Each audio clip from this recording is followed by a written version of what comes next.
Dalam acara Salasehan 100 Ekonom 2023, tiga calon presiden dalam pemilu 2024 menyampaikan visi dan misinya terkait dengan perekonomian Indonesia di masa depan, terutama menghadapi tantangan geopolitik, suku bunga tinggi, dan perubahan iklim. Berikut laporan selengkapnya disampaikan Magdalena.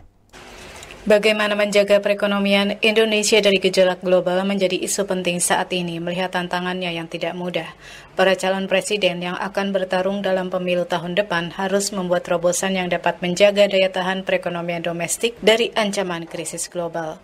Dalam acara Serasehan 100 Ekonomi 2023 di Jakarta hari ini, tiga capres yaitu Anies Baswedan, Prabowo Subianto, dan Ganjar Pranowo menyampaikan visi misinya di bidang perekonomian. Anies Baswedan menyebut tiga hal penting untuk mendorong pertumbuhan dan pemerataan ekonomi di Indonesia, yaitu hilirisasi dan reindustrialisasi, memberdayakan UMKM, dan membangun pusat-pusat perekonomian dari daerah, utamanya di luar Pulau Jawa. Membangun pusat-pusat pertumbuhan perekonomian kota-kota kecil menjadi menengah, menengah menjadi besar di berbagai wilayah Indonesia. Dalam hitungan kami minimal ada 14 kota yang harus dikerjakan kota menengah menjadi kota besar. Jadi pusat-pusat pertumbuhan khususnya di luar Jawa itu didorong. Sedangkan Capres Prabowo Subianto mengedepankan visi dan misi ekonominya untuk mencapai target Indonesia menjadi negara maju di tahun 2045 mendatang. Prabowo menyatakan akan mendorong pembangunan ekonomi yang dapat meningkatkan income per kapita masyarakat, diimbangi dengan prinsip keadilan sosial bagi seluruh rakyat.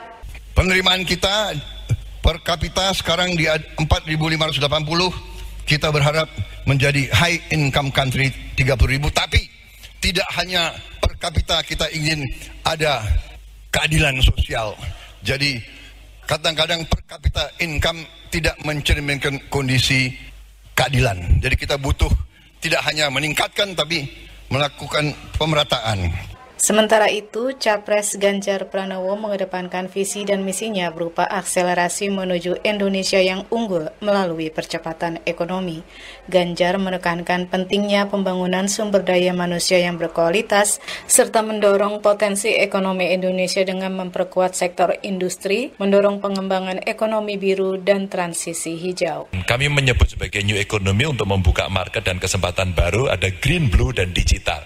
Kalau kita bicara transisi hijau menuju energi baru terbarukan, katakan ya, roadmap-nya sebenarnya sudah kita buatkan.